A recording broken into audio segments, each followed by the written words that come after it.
MPW learning centre hepatitis E संसर्गजन्य कावीळ lecture 5 part 1. मित्रांनो, आज आपण काय काय बघणार आहोत. हेपेटायटिस ईचा परिचय, रोगकारक, प्रसार, एपिडेमिओलॉजी, जिनोटाइप्स आणि इन्क्युबेशन पिरियड. नमस्कार मित्रांनो, आपल्या MPW लर्निंग सेंटरमध्ये तुमचे मनपूर्वक स्वागत आहे. मित्रांनो, आपल्या हेपेटायटिस सिरीजमध्ये आपण हेपेटायटिस ए हा विषय अधिक सविस्तर शिकलेला आहोत. त्यामुळे आजच्या लेक्चरमध्ये हेपेटायटिस ए सारखे असलेले मुद्दे पुन्हा विस्ताराने सांगणार नाही. त्याऐवजी हेपेटायटिस ई मधील वेगळे, महत्त्वाचे आणि परीक्षेत वारंवार विचारले जाणारे मुद्दे आपण सविस्तर समजून घेणार आहोत. आजच्या लेक्चरमध्ये आपण जाणून घेणार आहोत हेपेटायटिस ई म्हणजे काय, हा रोग कशामुळे होतो, तो कसा पसरतो, कोणत्या भागात जास्त आढळतो, HIV हे जीनोटाइप्स कोणते आहेत आणि या रोगाचा इन्क्युबेशन पिरियड किती असतो. त्यामुळे हा व्हिडिओ शेवटपर्यंत नक्की पहा. सर्वप्रथम मित्रांनो, समजून घेऊया हेपेटायटिस ई म्हणजे काय. हेपेटायटिस ई हेपेटायटिस या शब्दाचा अर्थ आहे यकृताला आलेली सूज किंवा दाह, आणि सूजवर हेपेटायटिस ई व्हायरस म्हणजे ही HIV हेपेटायटिस ई व्हायरसमुळे निर्माण झाली असेल तर त्या आजाराला हेपेटायटिस ई असे म्हणतात. हा एक ॲक्यूट व्हायरल हेपेटायटिस आहे, म्हणजेच हा विषाणू आपल्या यकृतावर परिणाम करून त्यावर सूज निर्माण करतो. त्यामुळे यकृताचे कार्य काही प्रमाणात बिघडते आणि रुग्णांमध्ये कावीळ, भूक न लागणे आणि मळमळ आणि अशक्तपणा यासारखी लक्षणे दिसू लागतात. मित्रांनो, हे बघा, हे यकृत आपलं आहे आणि यकृतवर सूज आलेली आहे आणि हे सूजमध्ये HIV व्हायरस आहे, म्हणजे हेपेटायटिस ई व्हायरस ह्याच्यामध्ये आहे. आता मित्रांनो, हेपेटायटिस ई आणि हेपेटायटिस ए आणि हेपेटायटिस ई या दोन्ही रोगांमध्ये एक महत्त्वाचे साम्य आहे. दोन्ही रोगांचा प्रसार मुख्यतः फिको ओरल रूट म्हणजे मलमूत्र मार्गाने होतो. म्हणजे दूषित पाणी किंवा दूषित अन्नाद्वारे हा विषाणू आपल्या शरीरात प्रवेश करतो. त्यामुळे सुरक्षित पिण्याचे पाणी आणि स्वच्छता या दोन्ही रोगांच्या प्रतिबंधासाठी अत्यंत महत्त्वाचे आहेत. आता पाहूया रोगाचा रोगकारक. हेपेटायटिस ईचा रोगकारक म्हणजे हेपेटायटिस ई व्हायरस, ज्याला संक्षेपाने HIV असे म्हणतात. हा एक RNA व्हायरस आहे. परीक्षेत हेपेटायटिस ई कशामुळे होतो असा प्रश्न विचारल्यास उत्तर नेहमी हेपेटायटिस ई व्हायरस म्हणजे HIV हे असेल. हेपेटायटिस ई विषाणू, हे बघा, असा विषाणू असतो.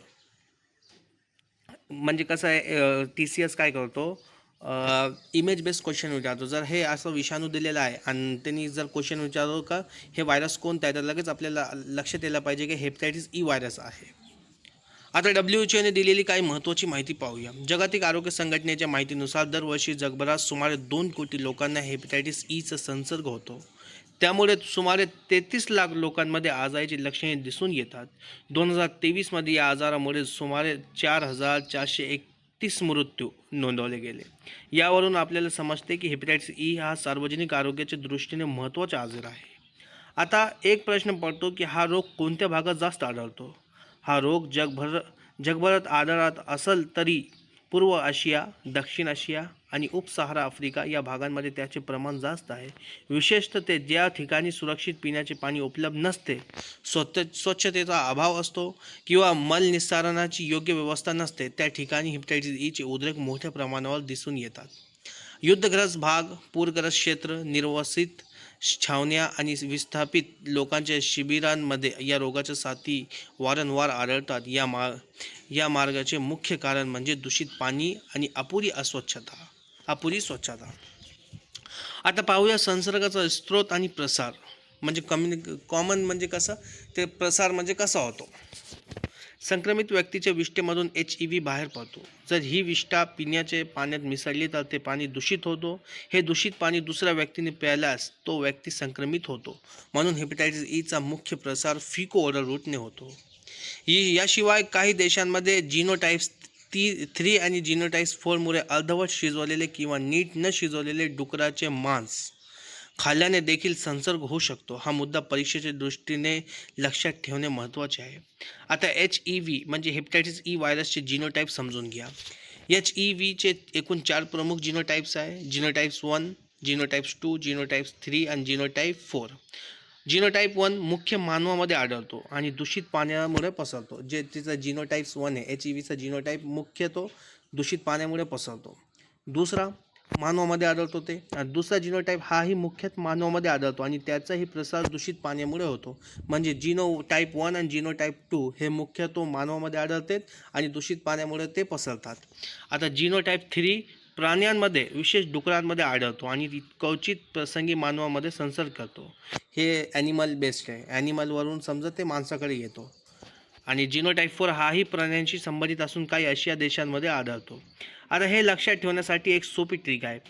जिनोटाईप 1 आणि जिनोटाईप ह्युमनमध्ये असतात. जिनोटाईप 3 आणि जिनोटाईप 4 ॲनिमलमध्ये असतात. हा ट्रिक परीक्षेत खूप उपयोगी पडत आहे. आता पाहूया incubation period.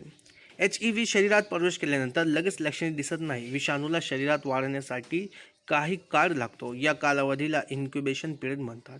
Hepatitis Icha incubation period साधारणपणे 2 ते 10 आठवडे असतो, तर सरासरी 5 ते 6 आठवडे मानला जातो. या काळात व्यक्तीला कोणतीही लक्षणे नसू शकतात, परंतु विषाणू शरीरात वाढत असतो. आजार सुरू होण्याच्या काही दिवस आधीपासून ते आजार सुरू झाल्यानंतर सुमारे 3 ते 4 आठवडे संक्रमित व्यक्तीच्या विष्ठेमधून विषाणू बाहेर पडत राहतो. त्यामुळे संसर्ग इतरांपर्यंत पसरू शकतो. मित्रांनो, आज आपण हेपॅटायटिस ई म्हणजे काय, त्याचा रोगकारक, त्याचा प्रसार, जागतिक परिस्थिती, जिनोटाइप्स आणि इन्क्युबेशन पिरियड याचा अभ्यास केला. पुढील भागामध्ये आपण हेपॅटायटिस ईची लक्षणे, गर्भवती महिलांमध्ये हा रोग अधिक धोकादायक का असतो, त्याचे निदान, उपचार, प्रतिबंध आणि लस याबद्दल सविस्तर माहिती घेणार आहोत. जर हा लेक्चर तुम्हाला उपयुक्त वाटला असेल तर व्हिडिओला लाईक करा, तुमच्या मित्रांसोबत शेअर करा आणि MPW लर्निंग सेंटरला सबस्क्राईब करायला विसरू नका. धन्यवाद. थँक्यू.